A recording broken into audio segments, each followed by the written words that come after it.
कहानी की शुरुआत होती है यूसुके नाम के एक लड़के से, जिसके मोहल्ले में अचानक से एक बेकाबू हुआ ट्रक घुस गया। वो तेज रफ्तार से एक छोटे लड़के को कुचलने ही वाला था, लेकिन यूसुके ने तुरंत भागकर उस बच्चे को बचा लिया। पर इस सब में वो खुद ट्रक के नीचे आ गया। उसी पल उसकी आत्मा शरीर से अलग हो गई। यूसुके को समझ आ गया कि उसकी मौत हो चुकी है। जब उसके शरीर को अस्पताल ले जाया जा रहा था, तब स्पिरिट वर्ल्ड की गाइड बोटान उसके सामने आई। पहले तो यूसुके ने उसके साथ चलने से मना किया, लेकिन जब उसने पक्का कर लिया कि जिस बच्चे को उसने बचाया था वो ठीक है, तब उसने बोटान से कहा कि हाँ, अब ले चलो मुझे नर्क। बोटान ने कहा कि अभी तुम्हारा मरने का टाइम हुआ ही नहीं था, हम लोग एक्सपेक्ट नहीं कर रहे थे तुम्हें, इसीलिए ना तो तुम्हारे लिए स्वर्ग में जगह है ना ही नर्क में। ये बहुत अजीब सिचुएशन है, इसीलिए बोटान उसे स्पिरिट वर्ल्ड में ले गई। वहाँ पहुँचने के बाद दोनों ने एक बड़ी नदी पार की। नदी के उस पार उनकी मुलाकात कोएनमा से हुई। कोएनमा का काम आत्माओं को अलग अलग जगह पर भेजना है, यानी कौन स्वर्ग जाएगा कौन नर्क जाएगा ये वही तय करता है। कोएनमा ने यूसुके को एक ऑफर दिया। उसने यूसुके से कहा कि मैं तुम्हें दोबारा जिंदा कर सकता हूँ,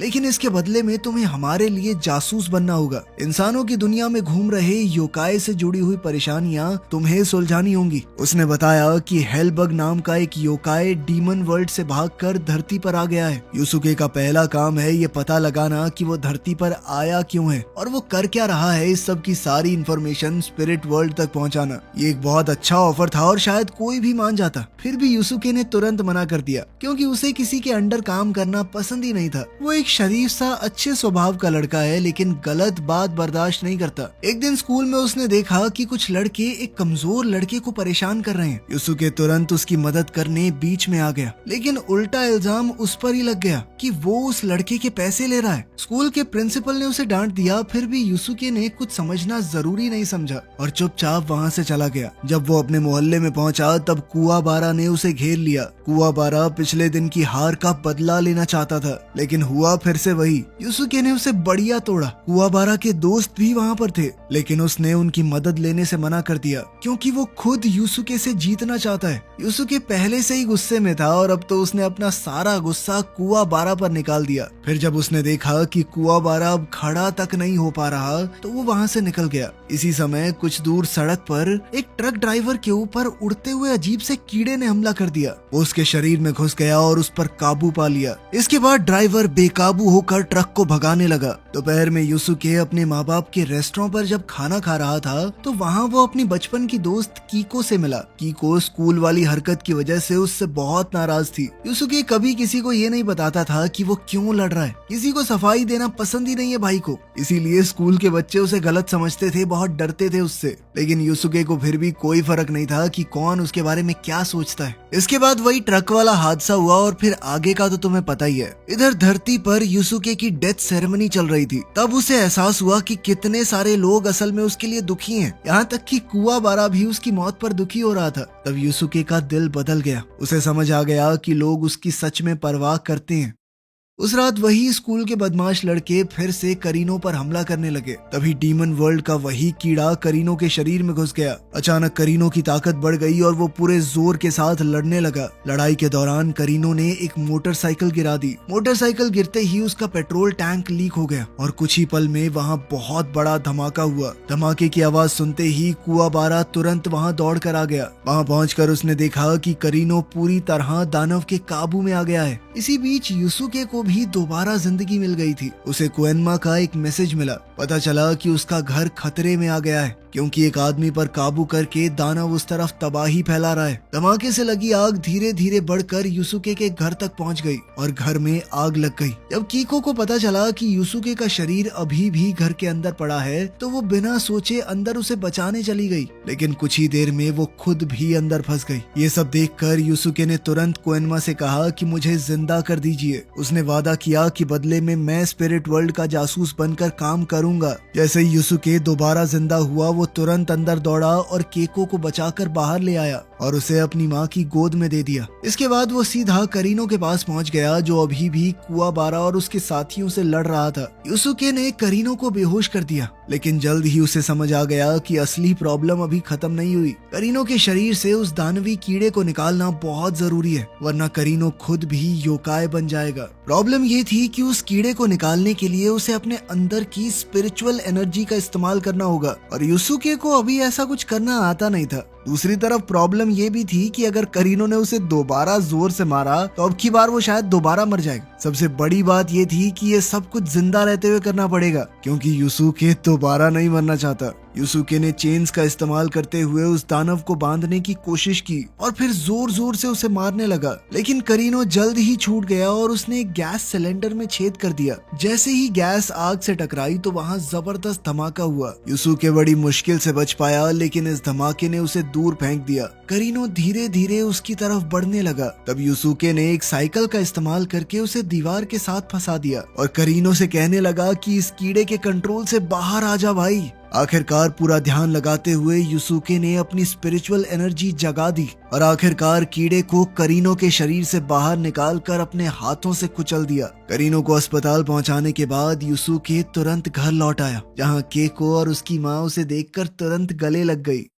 उसी रात हम कुछ दानवों को आपस में लड़ते हुए देखते हैं। इसी लड़ाई में हम एक जबरदस्त तलवारबाज हाय को देखते हैं, लेकिन वो कोई आम लड़का नहीं है, वो भी एक योकाई है। थोड़ी देर बाद एक और योकाई कुरामा वहाँ पर आया। वो दोनों मिलकर बड़ी फुर्ती से अपने दुश्मनों को खत्म कर रहे थे। जल्द ही वहाँ पर तीसरा योकाई गोकी पहुँच गया। तीनों ने मिलकर स्पिरिट वर्ल्ड से 3 बहुत शक्तिशाली खजाने चुरा लिए। जब कोएनमा को इस बात का पता चला तब उसने तुरंत यूसुके को उसका अगला काम दिया। साथ ही उसने यूसुके को लड़ाई के लिए तैयार करना शुरू किया ताकि अगर वो किसी योकाई से लड़े तो उसका मुकाबला कर तो पाए। यूसुके को सबसे पहले एक जरूरी टेक्निक सीखनी होगी जिसे रेगान कहा जाता है। इसमें वो अपनी पूरी स्पिरिचुअल एनर्जी को उंगली के छोर पर जमा करेगा, जिससे एक जोरदार हमला किया जा सकता है। लेकिन बेचारा यूसुके बार बार कोशिश करने के बाद भी नाकाम हो जाता। इसी दौरान कोएनमा ने देखा कि गोकी नाम के उस योकाई ने जो बॉल चुराई थी उसका इस्तेमाल करके वो बच्चों की आत्माओं को बंद कर रहा है। अगर उसे जल्द नहीं रोका गया तो वो उन्हें खा जाएगा। यूसुके और बोटान ने पूरे शहर में उसे ढूंढने की कोशिश की, लेकिन बोटान उसकी नेगेटिव एनर्जी को भांप ही नहीं पा रही थी। उसे शक था कि गोकी ने अपनी ताकत छुपा ली है। दोपहर के समय यूसुके की नजर कुछ बच्चों पर गई जो बिना किसी बात के अचानक बेहोश होकर गिर गए। उसने तुरंत एक आदमी को देखा जो हाथ में एक गोला लिए वहाँ से जा रहा था। जैसे ही गोकी को पता चला कि यूसुके उसका पीछा कर रहा है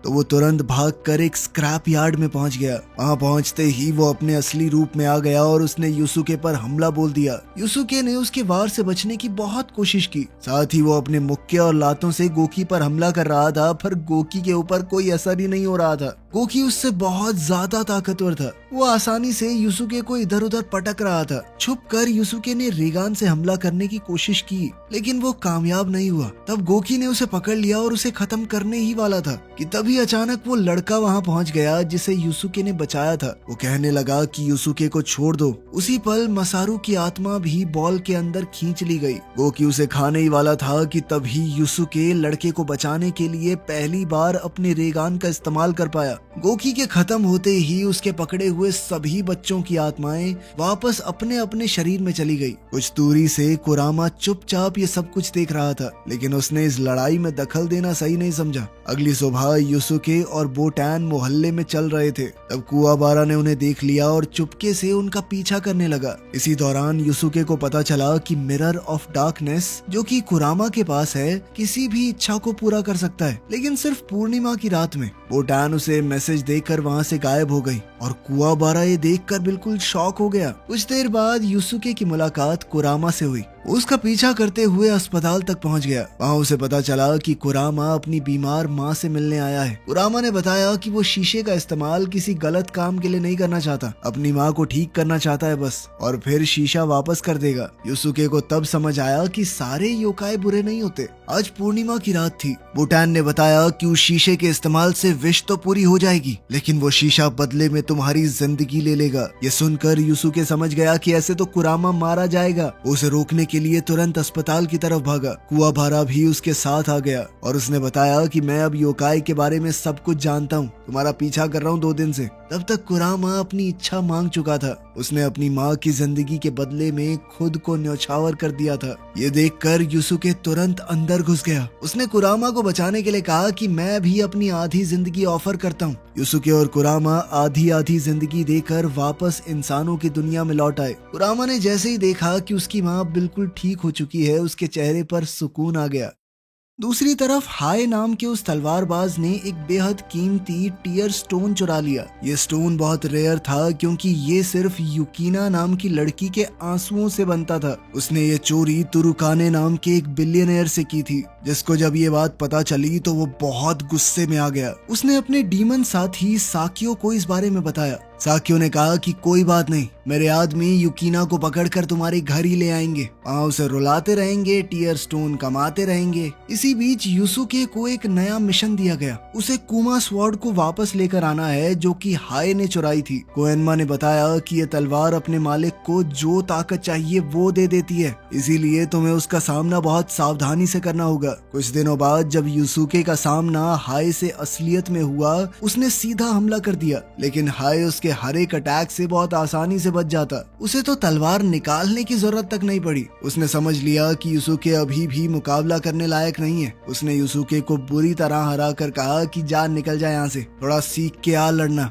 उधर तुरुकाने डीमन साकियो के घर पहुंच गया। वहाँ उसने देखा कि साकियो ने तो एक एरिना बनाया हुआ है जहाँ पर योकाई एक दूसरे से लड़ते हैं। तो गुरु नाम के एक बेहद ताकतवर योकाई ने सिर्फ 30% ताकत का इस्तेमाल करके एक योकाई को एक ही मुक्के में 2 टुकड़ों में तोड़ दिया। ये देखकर सब डर गए कि क्या चीज है बे ये। साकियो चाहता था कि युकीना को भी रिंग में उतारा जाए। एक मुक्का पड़ेगा, फूट फूट के रोएगी लड़की, फिर मिल जाएंगे बहुत सारे स्टोन्स। लेकिन जब उसके आदमी युकीना को पकड़ने गए तो पता चला कि वो भाग गई है। दरअसल एक वर्कर ने उसकी मदद की थी, लेकिन एल्डर नाम के योकाई ने उसे हेलीकॉप्टर में छुपकर देख लिया। उसने अपनी लंबी उंगलियों से वर्कर को तुरंत मार दिया और युकीना को दोबारा से पकड़ लिया। खैर हाय के हाथों उसकी बुरी हार के बाद बोटान ने युसुके से कहा कि अब तुम्हें मार्शल आर्ट्स की ट्रेनिंग लेनी होगी। तभी कुवाबारा भी वहाँ आ गया और कहने लगा कि मैं भी ट्रेनिंग करूंगा। अब दोनों को तुरंत गेनकाई नाम की एक बूढ़ी औरत के टेंपल में ले जाया गया। गेनकाई ने तुरंत युसुके को चैलेंज दिया। युसुके ने बिना सोचे हमला कर दिया,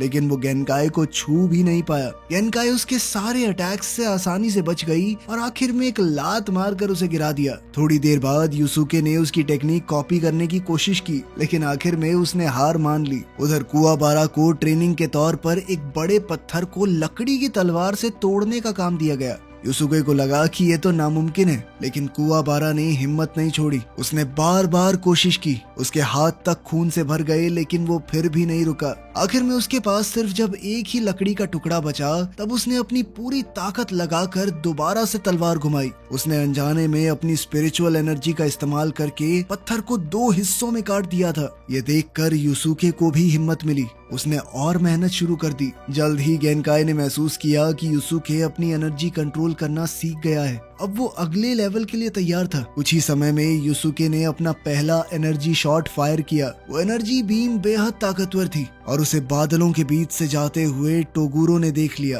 गेनकाई को समझ आ गया कि अब दुश्मन पास आ रहा है। गेनकाई ने तुरंत युसुके को बुलाया और उसे स्पिरिट बॉल की एनर्जी दी। ये एक बेहद ताकतवर शक्ति थी। युसुके ने वादा किया कि वो इस ताकत का इस्तेमाल अपने दोस्तों को बचाने के लिए ही करेगा। इसके बाद गेनकाई ने उन्हें पहाड़ से नीचे जाने को कहा और ट्रेनिंग खत्म हो गई। उसी रात तेज तूफान के बीच गेनकाई का सामना उसी आदमी से हुआ जिसे वो 50 साल पहले जानती थी। दोनों के बीच एक जबरदस्त लड़ाई हुई। इसी दौरान युसुके जब खाना खा रहा था तो वो दोबारा केको से मिला। जब वो खाना खा के निकलने लगा तो उसने देखा कि हाय ने केको को अपने कंधे पे उठा रखा है। गुस्से में युसुके तुरंत उसके पीछे भागा और हाय से लड़ने लगा, लेकिन सच कुछ और ही निकला। केको को हाय ने नहीं बल्कि एल्डर नाम के योकाई ने उठाया था। एल्डर के पास ताकत थी, वो अपना रूप बदल सकता था। उसका प्लान था युसुके और हाय को आपस में लड़वा कर मरवा देना। इस बार जब युसुके ने हाय से फाइट की तो वो पहले जैसा कमजोर नहीं था। दोनों लगभग बराबर की टक्कर दे रहे थे एक दूसरे को। तभी कुरामा वहाँ पर आया और उनकी गलत फहमी क्लियर की। कुरामा ने उसे बताया कि केको को जिसने पकड़ा है वही युकीना को पकड़कर लेकर गया है और युकीना हाय की बहन है। तो मतलब साफ था कि सबको मिलकर उन्हें बचाना होगा। युसुके ने कुरामा की जान बचाई थी तो वो भी साथ चलने को तैयार हो गया। कुवाबारा भी तुरंत उनके साथ जुड़ गया। अभी साकियो को भी खबर मिल गई कि कुछ लोग मिलकर उसका सामना करने आ रहे हैं। साकियो ने कहा कि उन्हें इज्जत से लेकर आओ, ऐसे कैसे पहुंच पाएंगे वो।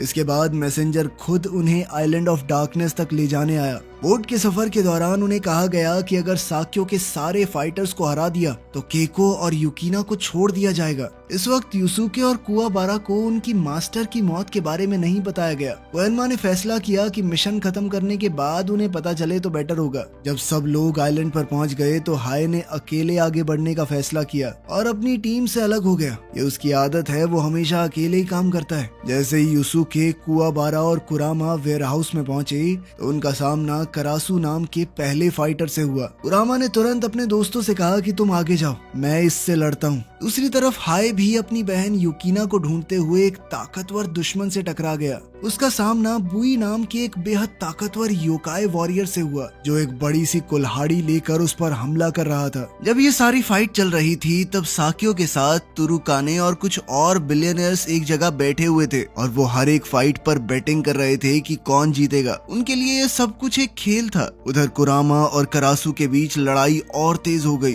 करासु बार बार फायर बॉल्स फेंक रहा था और कुरामा किसी तरह इस सब से बचने की कोशिश में लगा हुआ था। साथ ही वो अपने चाबुक से हमला करता रहता, लेकिन करासु को अभी भी बहुत गुस्सा आ रहा था। वो चाहता है कि कुरामा अपने असली दानवी रूप में आकर उससे लड़े। अब करासु ने एक साथ बहुत सारे बॉम्ब्स फेंक दिए। कुरामा बड़ी मुश्किल से बच पाया और तब उसने फैसला किया कि अब तो उसे अपने असली योकाई रूप में आना ही पड़ेगा। जैसे ही कुरामा ट्रांसफॉर्म हुआ उसकी स्पीड तुरंत बढ़ गई। अब वो पहले से ज्यादा ताकतवर लग रहा था। उसने अपनी ताकत से ऐसे पौधे उगा दिए जो इंसानों तक को खा जाएं। ये पौधे किसी भी हिलती हुई चीज को देखते ही हमला करते थे। फाइट और भयानक हो गई। आखिर में कुरामा ने करासु को पकड़ लिया, लेकिन इतनी ताकत इस्तेमाल करने के बाद उसकी सुपर नेचुरल पावर कम हो गई और वो अपनी इंसानी फॉर्म में वापस आ गया। दूसरी तरफ हाय और बुई की फाइट चल रही थी। हाय ने अपनी तलवार से बुई पर हमला किया, लेकिन बुई के कवच ने उसे घायल होने से बचा लिया। लेकिन कुछ देर बाद बुई समझ गया कि अगर उसे हाय को हराना है तो उसे अपना कवच हटाना पड़ेगा, क्योंकि वो उसकी स्पीड को काफी कम भी कर देता है। जैसे ही उसने आर्मर हटाया उसकी स्पीड बढ़ गई। उसने तुरंत हाय की तलवार पकड़ ली और उस पर तेज हमला किया। तब हाय ने फैसला किया कि उसे भी अपना सबसे ताकतवर अटैक इस्तेमाल करना होगा। उसने अपने हाथ पर बंधी हुई बैंडेजेस हटा दी। इसके तुरंत बाद काले धुएं से बना हुआ एक ड्रैगन उसके शरीर के आसपास दिखने लगा। ये उसकी सबसे ताकतवर टेक्निक थी। वो काला ड्रैगन सीधा बुई पर टूट पड़ा और उसका शरीर बुरी तरह जल गया। उधर केको, जिसे अभी तक पता ही नहीं था कि यूसुके उसे बचाने आइलैंड पर आ चुका है, उसने खुद बचकर निकलने का प्लान बनाया। उसने गार्ड को पागल बनाने के लिए बीमार होने का नाटक किया। जैसे ही गार्ड सेल खोलकर अंदर आया तो केको ने तुरंत उस पर हमला कर दिया। गार्ड को बेहोश करने के बाद केको वहां से निकलने की कोशिश करने लगी। उसने अपने सेल से निकलकर तुरंत युकिना को भी छुड़वा दिया और दोनों मिलकर वहां से निकलने की कोशिश करने लगे। दोनों धीरे धीरे रास्ता ढूंढते हुए बाहर की तरफ बढ़ने लगे। वो जानती थी कि बाहर निकलना आसान नहीं होगा, लेकिन हिम्मत नहीं छोड़ी। उधर यूसुके और कुवाबारा कालकोठरी के अलग अलग हिस्सों में केको को ढूंढ रहे थे। दोनों ने फैसला किया कि अगर वो अलग अलग होकर ढूंढेंगे तो जल्दी मिल सकती है वो। कुछ देर बाद कावाबुरा को केको और युकिना दोनों मिल गई। जैसे ही उसने युकिना को देखा वो तुरंत उस पर फिदा हो गया। उसने एकदम हीरो के अंदाज में कहा कि मैं तुम्हें बचाने यहाँ पर आया हूँ, कोई तुम्हें उंगली भी नहीं लगा पाएगा सेनोरिटा। केको को उसका ये अंदाज देखकर थोड़ी सी हंसी आ गई। दूसरी तरफ कुरामा और करासु की लड़ाई में करासु लगातार एक्सप्लोजन्स कर रहा था और कुरामा हैरान था कि ये रुक क्यों नहीं रहा, पर फिर भी वो चुपचाप अपने प्लान के हिसाब से चलता रहा। फाइट के दौरान कुरामा ने गुलाब की डाली से करासु के हाथ को छेद दिया। उस चोट के साथ ही एक मौत का बीज उसके शरीर के अंदर चला गया। धीरे धीरे उस बीज की जड़ें उसके अंदर फैल रही थी। थोड़ी देर बाद वो जड़ें उसके शरीर को अंदर से तोड़ने लगी और उसके दिल को पूरी तरह बर्बाद कर दिया, जिसके साथ ही करासु अचानक से नीचे गिर पड़ा। उधर हाय ने भी बुई को हरा दिया था। इन दोनों ताकतवर दुश्मनों के गिरने के बाद साक्यो ने कहा कि अब असली शो शुरू होने वाला है। इसी बीच कुवाबारा, केको और युकिना एग्जिट ढूंढ रहे थे, लेकिन उन्होंने गलती से एक खतरनाक राक्षसी जानवर को आजाद कर दिया। वो बड़ा और खतरनाक क्रीचर तुरंत उनके पीछे भागने लगा। खुद को बचाने के लिए उन्हें उसका ध्यान भटकाना जरूरी था। कुवाबारा उसके सामने खड़ा हो गया और उसे रोकने लगा, जबकि केको ने पास के सिक्योरिटी लॉक्स चालू कर दिए। जैसे ही दरवाजे बंद होने लगे कुवाबारा तेजी से भागा और ऐन मौके पर दरवाजे के नीचे से निकलकर दूसरी तरफ पहुंच गया, जबकि मॉन्स्टर वहीं बंद होकर रह गया। लेकिन जैसे ही उसने सोचा कि सब कुछ ठीक हो गया है, तभी एल्डर आ गया। कुवाबारा ने तुरंत एक लोहे की रॉड उठाकर उस पर हमला किया, लेकिन एल्डर का शरीर बहुत अजीब था, उसे कितना भी मार लो वो खुद से ठीक हो जाता है। उधर यूसुके मैंशन के अंदर दौड़ते हुए एरिना तक पहुंच गया। वहाँ साक्यो ने उसे कहा कि अगर तुमने तोगुरो को भी हरा दिया तो मैं दोनों लड़कियों को आजाद कर दूंगा। फाइट शुरू होने ही वाली थी कि तभी एक वर्कर दौड़ता हुआ आया और उसने बताया कि इंसानों और राक्षसों की दुनिया को जोड़ने वाला पोर्टल खुल गया है। तोगुरो ने यूसुके से सीधा कहा कि मैं अपनी पावर बिल्कुल भी नहीं रोकने वाला, 100 की 100% इस्तेमाल करूंगा। उसने तुरंत बहुत ताकतवर हमले शुरू कर दिए। यूसुके को कई जोरदार लातें लगी, फिर भी वो गिरा नहीं। एक बेहद ताकतवर मुक्के से तोगुरो ने एरिना का फ्लोर ही तोड़ दिया। उस झटके से एक लैंप पोस्ट गिर गया और सीधा उस जगह तक पहुंच गया जहां पर अमीर लोग बैठे थे। ये देखकर तारुकाने और बाकी लोग डर के मारे आइलैंड छोड़कर भागने लगे। भागते वक्त तुरुकाने कालकोठरी में युकीना को ढूंढने लगा, लेकिन वहां उसका सामना उसी बड़े से खूंखार जानवर से हुआ जिसने उसे तुरंत खा लिया। उसकी कहानी यहीं खत्म। उधर केको ने देखा कि कुआबारा फिर से खतरे में है। उसने एल्डर का ध्यान भटकाने के लिए एक चीज उसकी तरफ फेंकी। अब एल्डर का टारगेट कीको बन गई। जैसे ही एल्डर उस पर हमला करने वाला था, कुआबारा ने अपनी स्पिरिचुअल एनर्जी वाली तलवार बनाई और एल्डर के शरीर को टुकड़ों में काट दिया, लेकिन वो फिर भी दोबारा ठीक हो गया और उसने पलटवार करते हुए कुआबारा के कंधे को छेद दिया।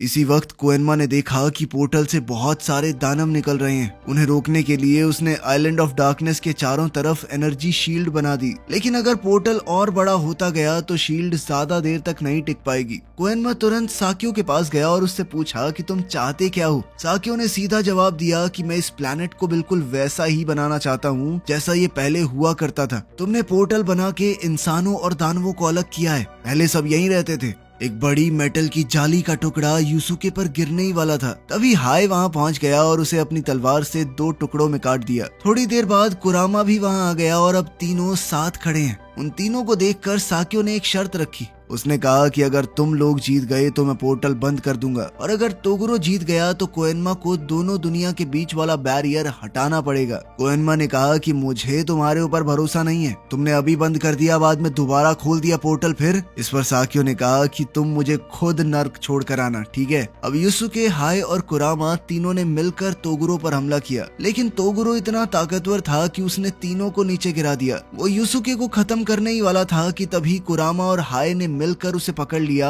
और उसकी मूवमेंट रोक दी। इसी मौके का फायदा उठाकर यूसुके खड़ा हुआ और एक जबरदस्त एनर्जी ब्लास्ट से हमला किया। उस ब्लास्ट से तोगुरो का शरीर पीछे जाकर एक लोहे के सरिये में घुस गया। इस वार ने तोगुरो के सीने को छेद दिया था। उन्होंने तुरंत उस पर एक जोरदार रोशनी से हमला किया। वो हमला इतना ताकतवर था कि एरिना की दीवार तक टूट गई। लेकिन हैरानी की बात यह थी कि यूसुको अपने सबसे ताकतवर हमले से भी तोगुरो को हरा नहीं पाया। कुछ देर बाद तोगुरो वापस एरिना में आकर खड़ा हो गया और उसके जख्म पहले ही भर चुके थे। इसी वक्त केको, कुआबारा और युकीना रिंग तक पहुंच गए। जैसे ही केको ने अपने सबसे करीबी दोस्त यूसुके को जमीन पर गिरा देखा, वो तुरंत उसकी मदद के लिए दौड़ी, लेकिन तभी एल्डर उसके सामने आ गया। वो हारने वालों का मजाक उड़ाने लगा और कहा कि गेनकाई ने फिजूल में तुम लोगों के लिए अपनी जान दी। फिर एल्डर ने एक पुरानी कहानी बताई। उसने बताया कि गेनकाई और तोगुरो जब जवान थे तब दोनों साथ में मार्शल आर्ट्स की ट्रेनिंग कर रहे थे। दोनों बहुत ताकतवर थे। समय बीतता गया, गेनकाई धीरे धीरे बूढ़ी हो गई, लेकिन तोगुरो क्योंकि योकाई बन गया था तो वो जवान ही रहा।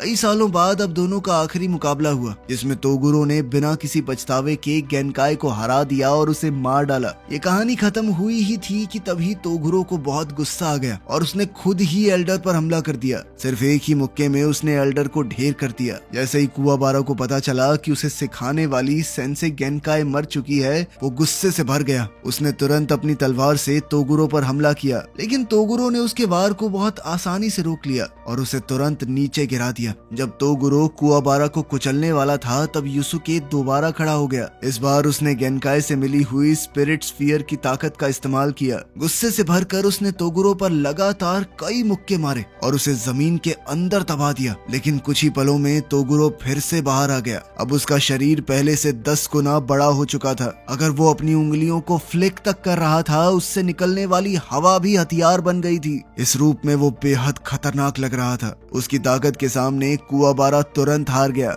युसुके के हमलों का उस पर कोई असर नहीं हो रहा था। तब तोगुरो ने अपना दर्द बताया। उसने कहा कि एक दिन उसने अपने सभी स्टूडेंट्स को एक डीमन के हाथों मरते हुए देखा। उस पल उसके अंदर छुपी हुई ताकत जागी और यही बदलाव उसे योकाई बनने की तरफ ले गया। अब वो चाहता था कि युसुके भी वही दर्द महसूस करे ताकि उसके अंदर छुपी ताकत भी जाग जाए और तोगुरो को बराबरी का मुकाबला मिले। अब तोगुरो ने फैसला किया कि वो केको और युकिना को खत्म करेगा। युसुके और बाकी सब ने उसे रोकने की कोशिश की लेकिन कोई भी उसे रोक नहीं पाया। तब कुवाबारा, जो कि जानता है कि वो उस दानव को नहीं हरा सकता, फिर भी अपनी जान रिस्क में डालकर केको और युकिना को बचाने के लिए आगे बढ़ा और इसी कोशिश में उसका पेट बुरी तरह से जख्मी हो गया। जब युसुके ने कुवाबारा को मरते हुए देखा, उसका गुस्सा अपनी चरम सीमा तक पहुंच गया। उसकी स्पिरिचुअल एनर्जी की सभी हदें पार हो गई। अब उसने फैसला किया कि लड़ाई यहीं पर खत्म होगी। उसने अपनी पूरी ताकत सिर्फ एक हमले में झोंक दी और फिर युसुके ने आज तक का सबसे ताकतवर स्पिरिट ब्लास्ट हमला किया। तोगुरो ने उस एनर्जी स्फीयर को रोकने के लिए अपनी सभी मसल्स का इस्तेमाल किया। धीरे धीरे उसका शरीर पत्थर में बदलने लगा। मरने से पहले तोगुरो ने युसुके का शुक्रिया अदा किया क्योंकि पहली बार उसने अपनी पूरी ताकत लगाई थी। लड़ाई खत्म हो चुकी थी। इसके बाद युसुके को पता चला कि कुवाबारा अभी भी जिंदा है। युकिना ने अपनी हीलिंग पावर से उसका इलाज किया। सब लोग सुकून महसूस करने लगे। अब जब युकिना सेफ थी तो हाय ने अपनी चुराई हुई वो तलवार भी लौटा दी। दूसरी तरफ साकियो ने भी अपना वादा निभाया। उसने कहा कि मैं तुम्हारे साथ नर्क में चलने को तैयार हूँ। साथ ही पोर्टल को बंद करके जितने डीमन आजाद हुए थे सबको वापस उनकी दुनिया में भेज दिया गया। वीडियो पसंद आई तो लाइक कर देना, चैनल को सब्सक्राइब कर लेना। मिलते हैं अगली वीडियो में।